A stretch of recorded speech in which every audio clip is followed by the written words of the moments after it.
नमस्कार मित्रांनो. तर मी निसर्ग मित्र देविदास थोरात नाचनवेल आणि आज रविवार दिनांक 1 मार्च 2026 रोजी या ठिकाणी आमच्या गावातील या ठिकाणी जागृत देवस्थान या ठिकाणी भिकनशेवली बाबा नाचनवेल कोपरवेल या ठिकाणी असलेला हा जो आपण बघताय दगडी हौद आहे आणि हा असंख्य वर्षापासून आहे. मला पण कळत नाही त्या अगोदरचा हा दगडी हौद आहे आणि खूप टिकाऊ आणि मजबूत आहे, कारण हा दगडापासून बनवलेला आहे. आणि खरं तर जुन्या वस्तू हे अत्यंत टिकाऊ आहेत. आजही वादळ वाऱ्यासोबत टक्कर घेत ते या ठिकाणी खंबीरपणे उभा आहेत. आणि या ठिकाणी आता उन्हाळा सुरू झाला आहे, तापमान वाढत आहे, उष्णतेचा पारा वाढला, त्यामुळं पशु पक्षी प्राणी आणि आपल्याला देखील या ठिकाणी तहान लागते.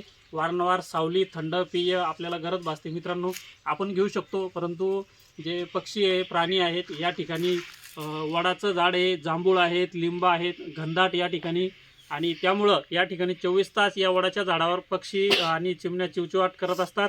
आणि त्यांना पिण्याच्या पाण्यासाठी आता नदीमध्ये पाणी होतं, परंतु आता नदी आटलेली आहे. नुकत्याच काही दिवसामध्ये आता या ठिकाणी 100% आटणार आहेत.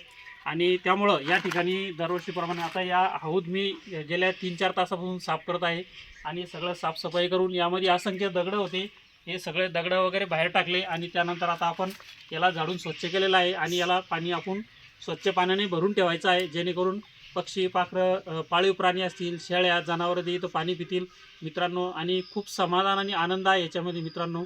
याच्यापेक्षा मोठी सेवा आणि पुण्य नाही आहेत. याच माध्यमातून मी नेहमी म्हणत असतो, निस्वार्थ सेवा, निस्वार्थ श्रमदान आणि कोणत्याही फळाची अपेक्षा न करता आपलं काम करत राहा मित्रांनो. या ठिकाणी नक्कीच आपल्याला पुण्य आणि समाधान मिळतं. आणि याच पद्धतीने आज या ठिकाणी निस्वार्थ काम केलं आणि खूप आनंद वाटला, समाधान वाटला. खूप छान. पुन्हा धन्यवाद. आपल्या परिसरात बी असं काहीतरी असेल तर स्वच्छ करा.